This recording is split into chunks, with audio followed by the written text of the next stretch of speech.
Laura, I'm sure people look to you for what matters. It. It's hard to say how much I may be shaping tastes and how much I'm being driven by currents in the wider culture. I like to think I'm doing that a little bit. I like to find things that fewer people know about that aren't known in the book trade, and then do the research and the write up on them and kind of make them known. But I'm getting ideas from like academic historians, from librarians and other collectors all the time. So I feel like it's just a big circle, and we're all going clockwise and anti-clockwise around the circle together at the same time. Yep. And I think that the sort of, yes, I mean, the internet has been great for collectors in a lot of ways, and the people who were looking for material that was obscure and had never found it in life were able to find it pretty quickly on the web. In some ways, it's quite efficient if, you're doing that kind of buying.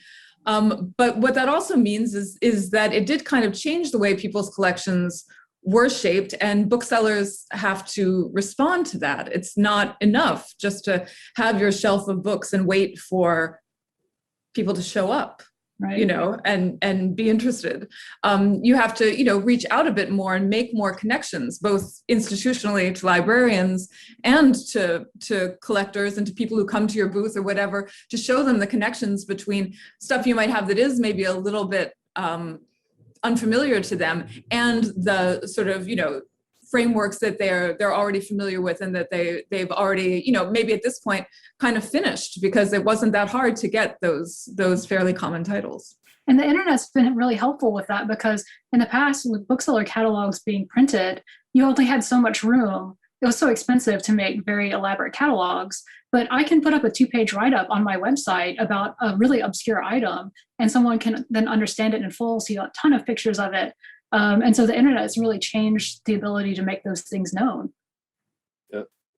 I'd like to say that the general standard of book selling now is so much higher than when I was a kid, and not only because you are all good booksellers, but because there are very few bad booksellers. And back in the days when every market town had 3 or 4 bookshops, most of the people didn't really know what they were doing. I often think of them as, are you aware of the division of the ungulates into even-toed and odd-toed ungulates? It's a fundamental taxonomic description. And I always thought of them as odd, as even-toed ungulates, because a whole class of booksellers who talk about 4-toe books. They had literally no idea of curating, but they could count the number of plates, and they could make a good living out of this huge demand, this huge supply, and that world has gone. And it's not a bad thing it's gone. People used to sell books by bibliography number, B93A. Oh, I haven't got that. And that struck me as the most sterile approach to things. I really could never care about issue points unless they related to something in the real world. The rest of it is just tokens. Sorry, I've led us down an ungulate cul-de-sac there. Well, I think the flip side of that is that, yes, there were a lot of bookstores that were really indifferently run and not that good. Mm-hmm. But that also meant that there was always the chance that a savvy collector could find like a real treasure in a place. And I feel like that chance has really narrowed now, because even the most indifferent bookseller has Google and can, look it up and say, oh, well, Bill Reese has this title for $2,500, so maybe it is, in fact, I'll put something on it. Like the sort of that dream of like just a big room full of books that all cost $10 each and the owner doesn't really know what they are is kind of over, because that business model doesn't really work anymore. Well, even if they don't know what they are, their algorithms will tell them that there's no other copy on the market. I remember being really annoyed at having to pay $200 for a copy of the German edition of a novel called Israel Rank by an internet-only bookseller. I had no idea what the book was and why it was interesting. It's interesting because it's the origin novel for Kind Hearts and Coronets, an anti-Semitic novel. Dennis Price was Italian in the film. And to have the only foreign language edition was German in 1929. It's a fascinating thing in its own way. But I had to pay $200 for that bloody thing, which, it should have been $5, because he had no idea. A German book, but there we go. It's But I mean, up until lockdown, I was actually doing most of my buying on my feet.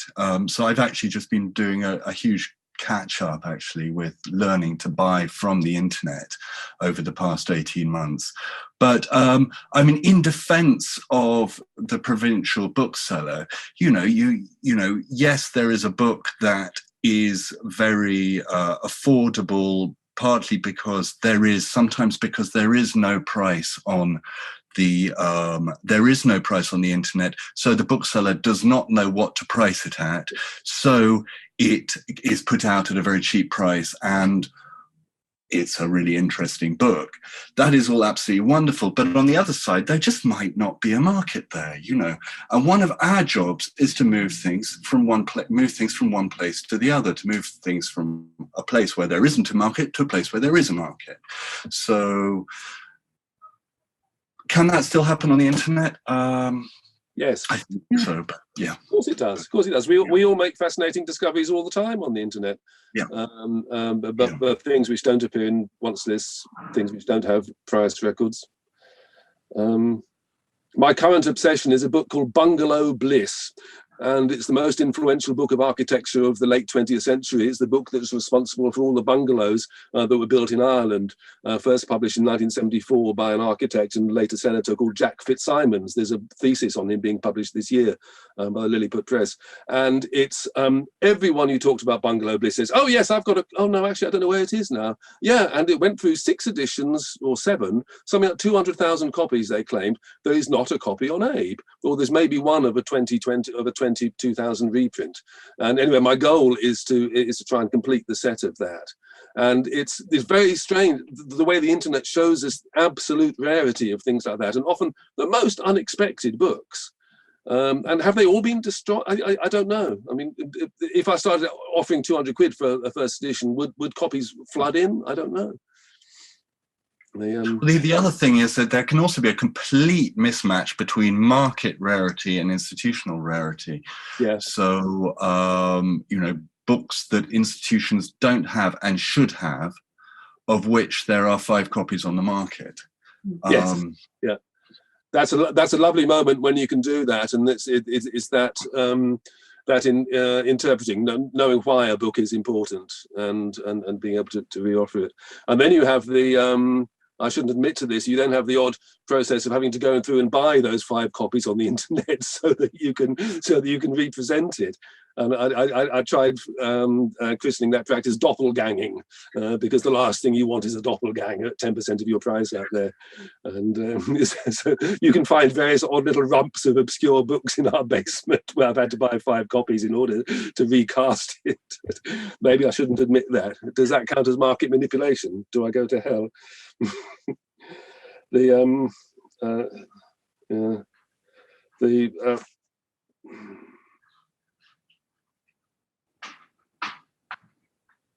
I've run out of questions, really. I've run out of sort of things to lead on. I mean, is it gender free now, Laura? The book trade? It isn't actually, is it? Is it becoming so? No, I think in many ways I've had a lot of support from individual booksellers in the UK. I've had really good experiences with a lot of male booksellers, but I feel like one of the big problems is structural. So I've never had investment. I've never even tried to get a bank loan for my business because it's just been really hard. Whereas I feel like, if you're from one of the big book selling families or you have this long history, then things are different. It's easier to run a business. And it's been, in many ways, that's very difficult for people who are coming into it from outside, women, people of color. But it's a bit, that's to me is the big problem right now. Yeah, but I wonder how much of that is actually to do with gender and how much that is just starting a small business well undercapitalized. And yeah, I mean, part of it is just being. I'm sure that same thing could happen to men as well, but I do feel like there is a bit of nervousness as a woman trying to run a business because people do still. You are less likely to get funding and to have those kinds of business relationships and things. I feel like there's definitely some of that still. Yeah.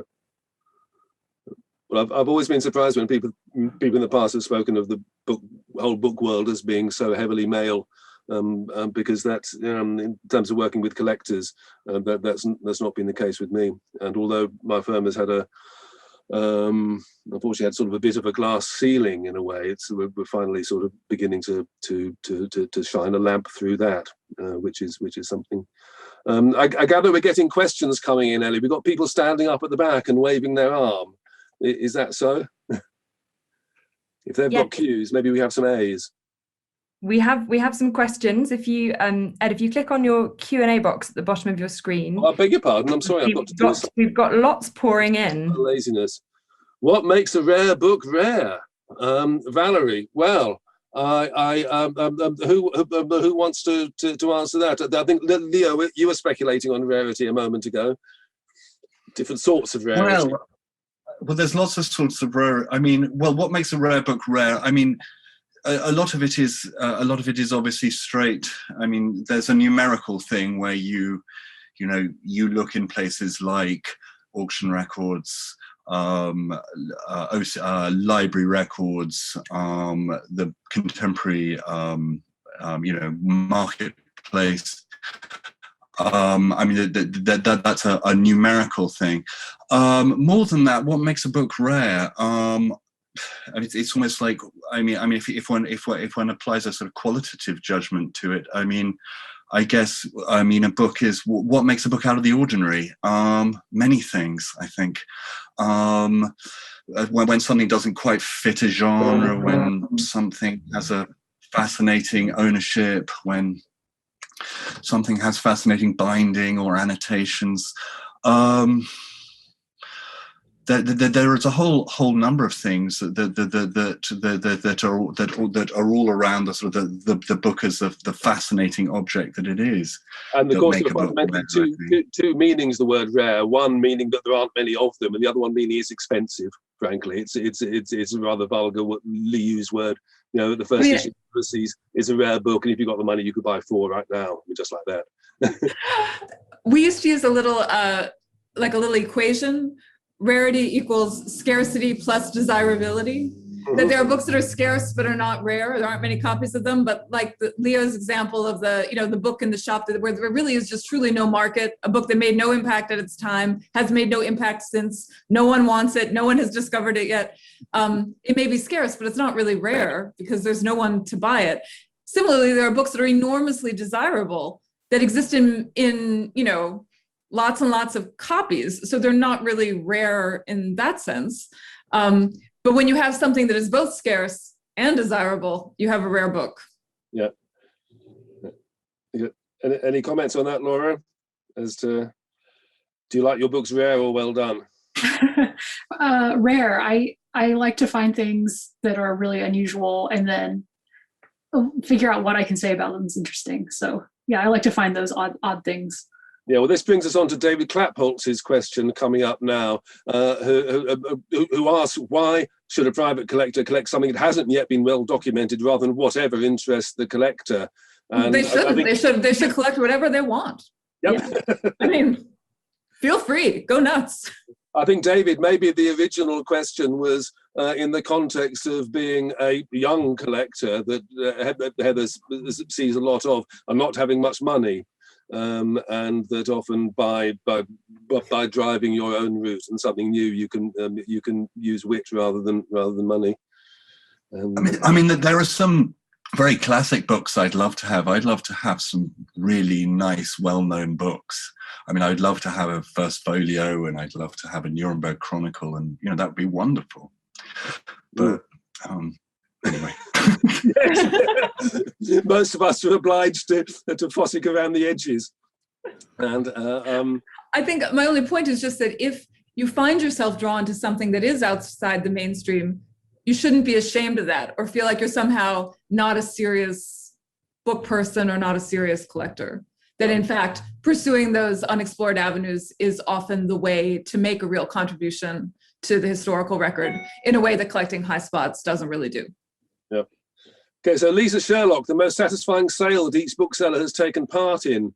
Many of us will say it's the most recent one, or it's the one that's about to happen, just because it's close to my mind at the moment. My most satisfying sale was spending, I think, £50 on a collection of books and gave it to Reading, to the Samuel Beckett collection there. And it was a collection of books by a woman called Noel de Vic Beamish of the Irish brewing family, who lived in the same village that Samuel Beckett did in Roussillon in southwest France. And she was a Tweedy lesbian who bred Airedales. And she wrote a series of almost charming books on Airedale terriers. Well, I happened to have an Airedale terrier at the time. And I pursued her through every alleyway and then found myself with this bunch of books on Airedales. And what on earth do you do with it? Well, no one's going to buy it from me. But I loved that because Knowlson's biography is so good, and he was able to make Noel de Vic Beamish utterly irresistible, and I fell forward and was able to collect it. But that's cheating, because I gave them away. Laura, I'm sure you'd be more businesslike than that. You'd have killed. You'd have made money out of de Vic. It's like a few years ago, I was at the York Book Fair and I found this it had just been thrown out on a table with like no research, no cataloging even. But it struck me because it was a book published in 1942 or 43, and it was very small, and it had this ultra modernist sort of design with like a photo montage, and also the binding was like a clear acrylic or plastic spiral. But it was super ahead of its time. It was by a woman, and it was a feminist criticism of art history.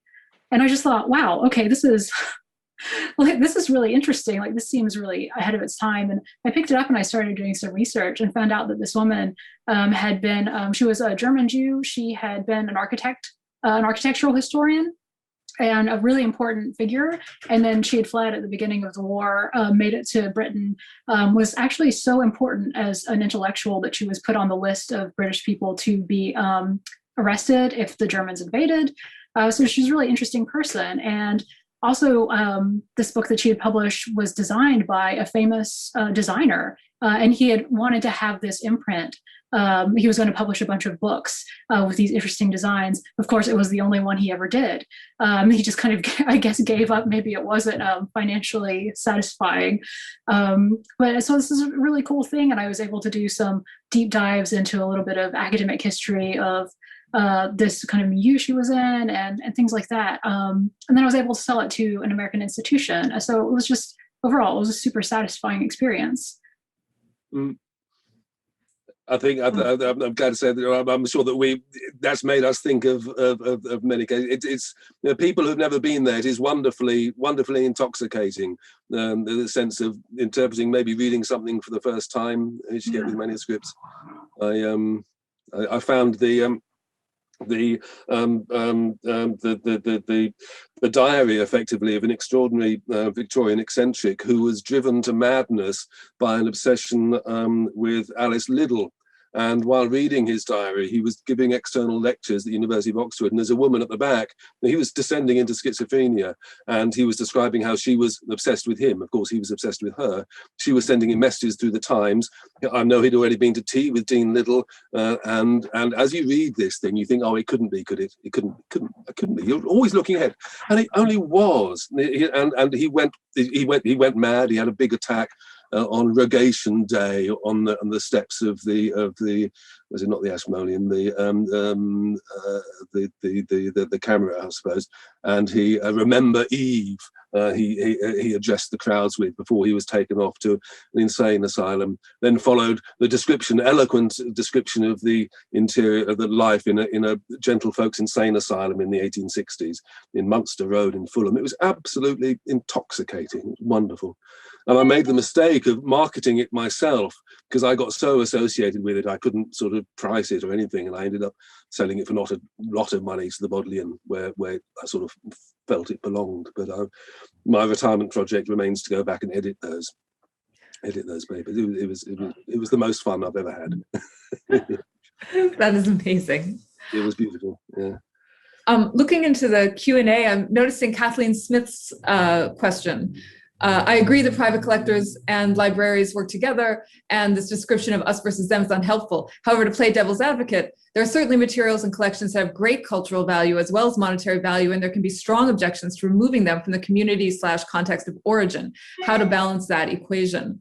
And this is making me think, as I'm sure it is many other people, of Dorothy Berry's incredible essay that was published this week about archives and the responsibility of archives to the communities and the contexts where they come from, and communities and contexts that are often kind of erased when they enter a larger institution.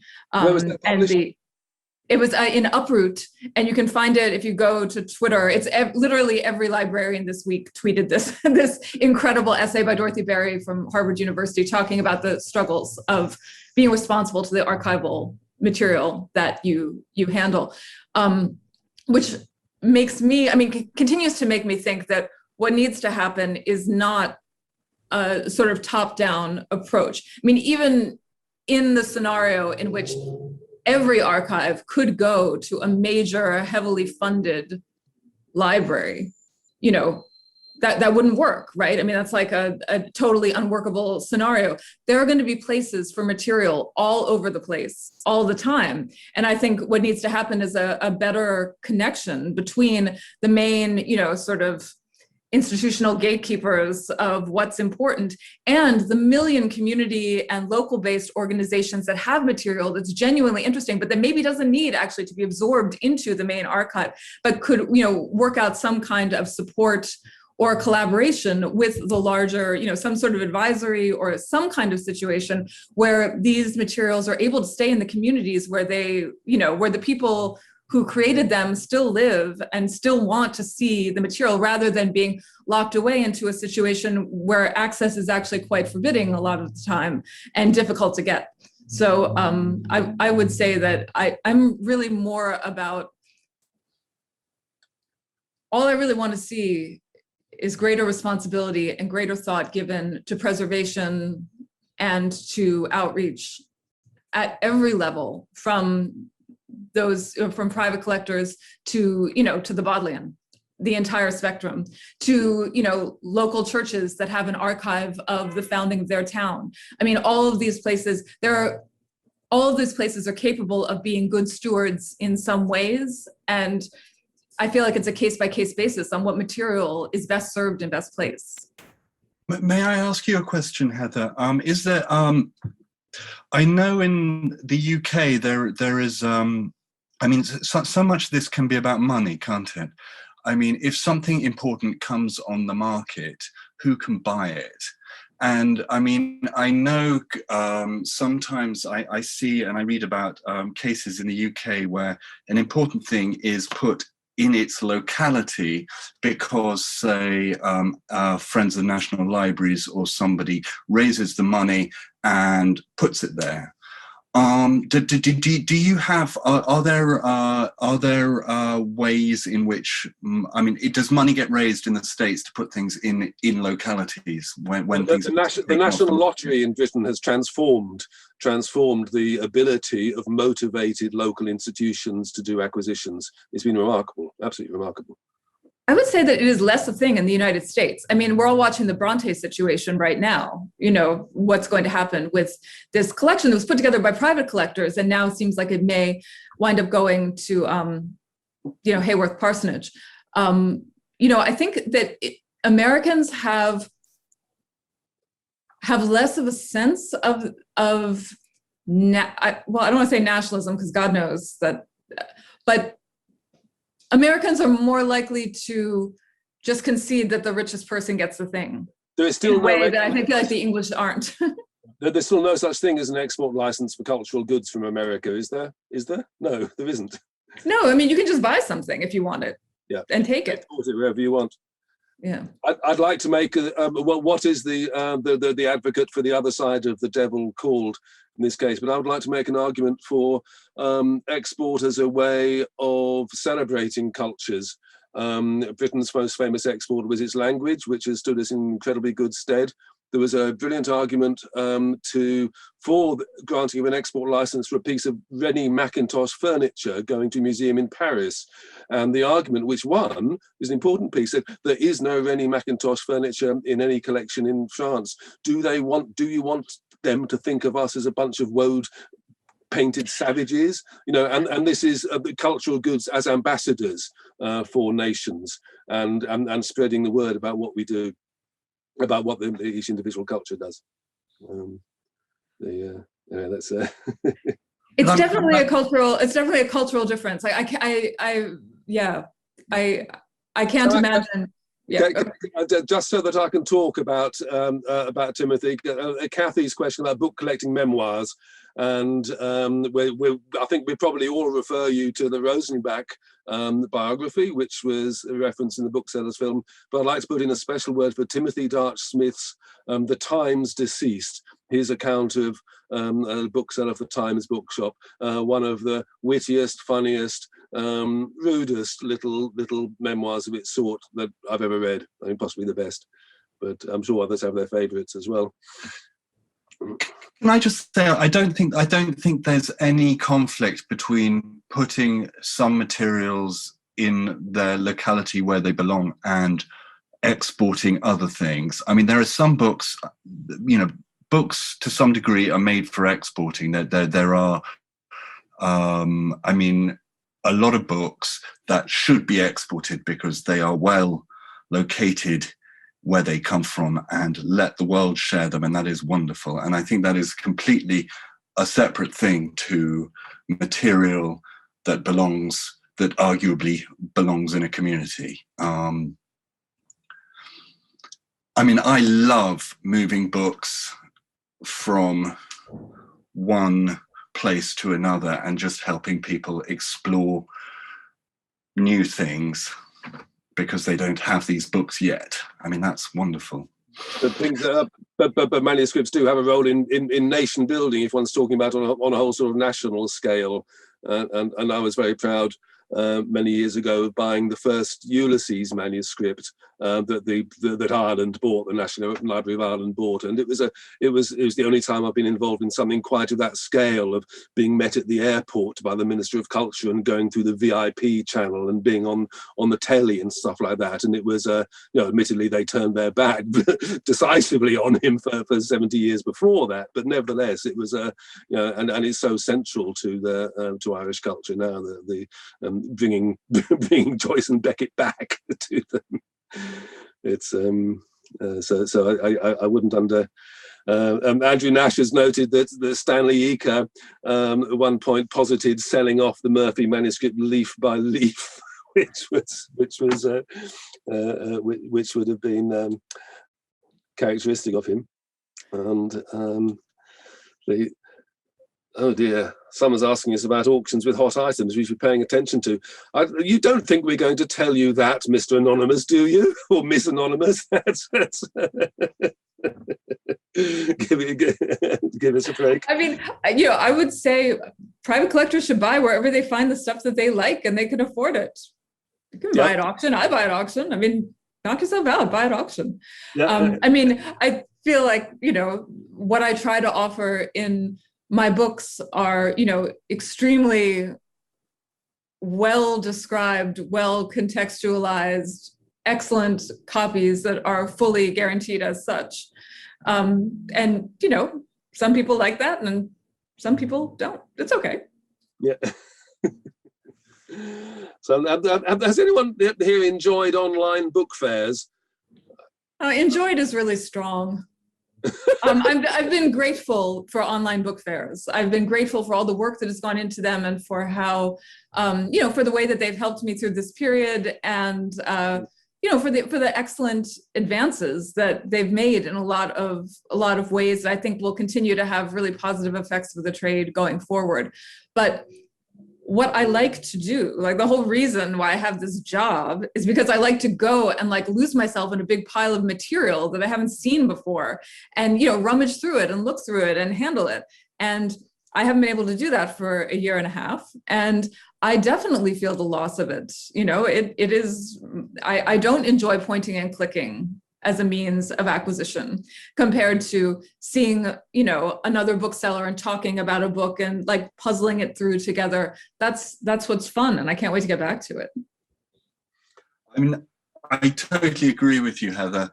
I was found by somebody in New Zealand with a book, an unknown book, in a presentation binding that I was able to buy from them because I'd been online and I went at a fair at which I hadn't sold a single book, and I thought it was the most horrifying, awful thing I'd ever done.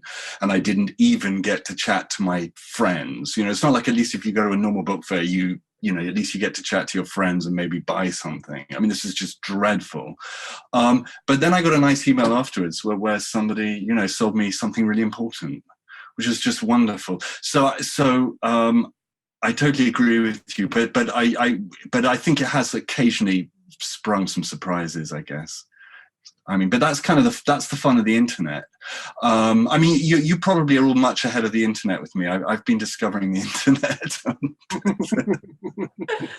Well, I think, you know, I mean, one thing I've noticed is that having sourced books now for 1.5 years, almost entirely online, is that like my inventory is getting super visual looking. Like I keep buying all these like prints and posters and and it's just because that stuff registers better on a screen, and it's much harder to look at like a bunch of little brown 18th century books. You can't collate them, like sort of looking at them. It's hard to keep your mind, you know?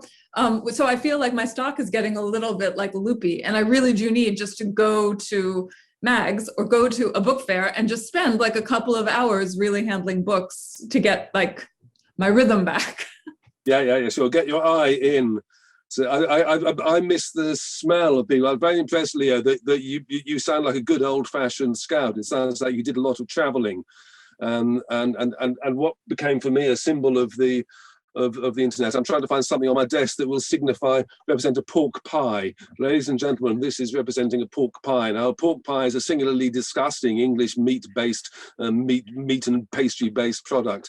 And when doing the weekly road trip that was part of my book-selling life, lunch would be between appointments, and it would be a pork pie. And it came to similar, and it smelled. It didn't always smell good. It didn't necessarily taste good. The customers often smelled. The bookshops often smelled. But there was sense to it. It was sort of real and apetitious, and those were some of the grimmer pleasures of it. It was yeah. Forgive me, guys. I've gone off on a pork pie rant.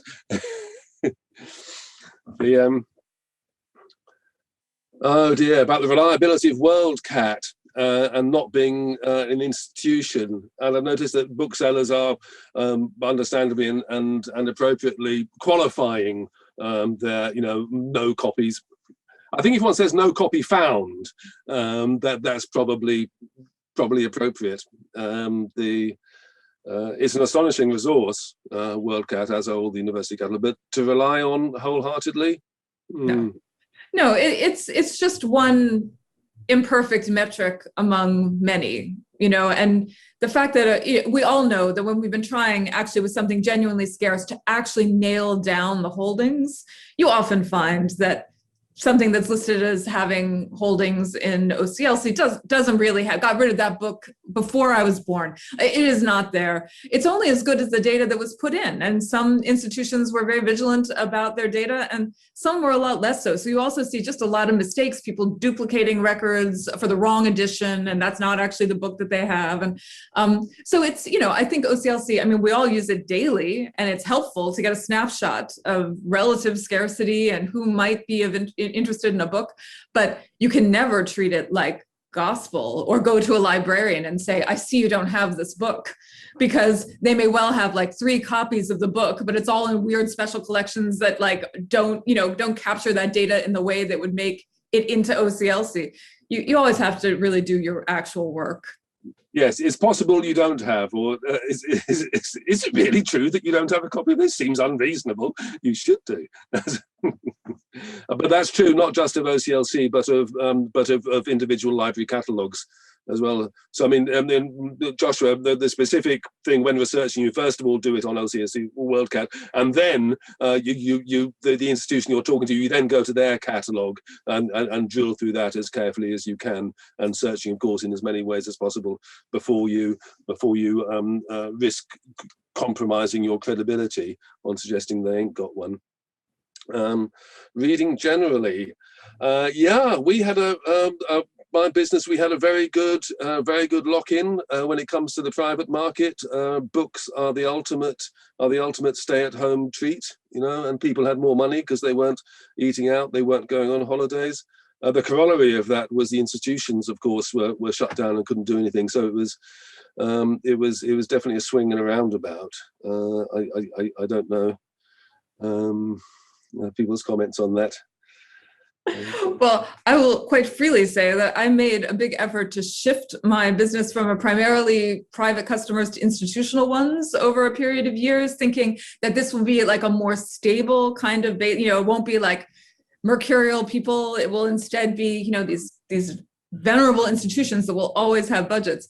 And then, you know, last March, they all stopped buying. All their budgets were frozen. No one was going into the library. So I had to rethink my strategy and pivot once again to the person at home who you know, can still buy something and isn't locked out of their personal library. I mean, honestly, this is like a hustle. It's like hard to get the balance exactly right. You know, and it's just constantly, I feel like it's legalized gambling. I mean, I'm just always picking up things that I think are cool and hoping that I'm betting correctly, that other people will agree. And so far, I've managed narrowly to bet well enough to keep all the lights on, but it's not a science. Well, the difference between legalized gambling and what we do is that the tokens themselves have an inherent value and worth. So even though you may not make money out of it, it goes. I think Ellie, your nice question was we sort of addressed that earlier on. I think with Heather's this is advice for a young collector about following what interests you. About if you haven't got a lot of money, maybe coming up with new angles on things, specialist ways of drilling through. A good collection can be like a cheese steel. A cheese steel is the borer that goes through a piece of cheese. So you pull out the thing from see how sound the cheese all the way through. And a good collection can do that by taking a specialist part of society or history and plucking it out. And And then Mr. Anonymous, I can see why you've been anonymous, because you've taken the fight to us. He's accusing the books trade of being gougers, in the which he or she suggests, why should a private collector buy from us rather than directly at auctions, i.e. at a fraction of the price? Well, I think we've got no choice but to take this one head on. And I can cite, Mr. Anonymous, many examples where I'm baffled where people pay at auction 2 or 3 times the price of books that I have, because many auctions, their marketing is so extraordinary that they seem to be reaching places that I can't reach. Then the other defense of that is an awful lot of the cheap books at auction are in great big bundles where that individual book may be inexpensive, but you've got to buy 20 or 30 others. Same for the trade.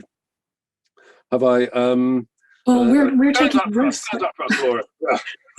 Sorry, I say we're taking the risk. Like, we're putting in a lot of legwork to make sure that the books that we are getting at auction are right, and that they're worth having. So I think that's kind of where that comes in. So that's a good reason to buy from a bookseller, unless you want to do the legwork yourself, which is also perfectly acceptable. That's a great thing to do for many people. They enjoy it.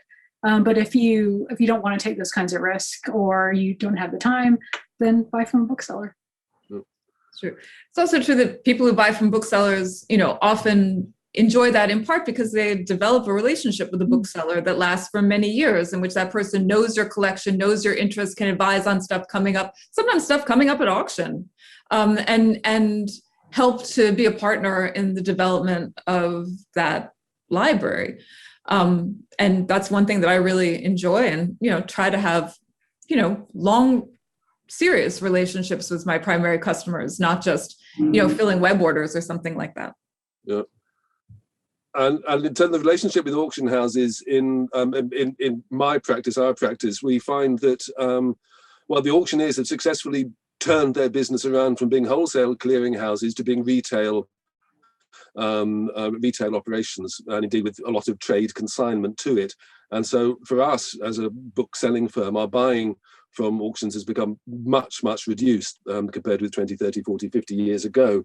That's good. One of the reasons for that is that the auction houses, especially the big ones, have no other word for it, become very greedy. They only want the things that they will make a great deal of money on.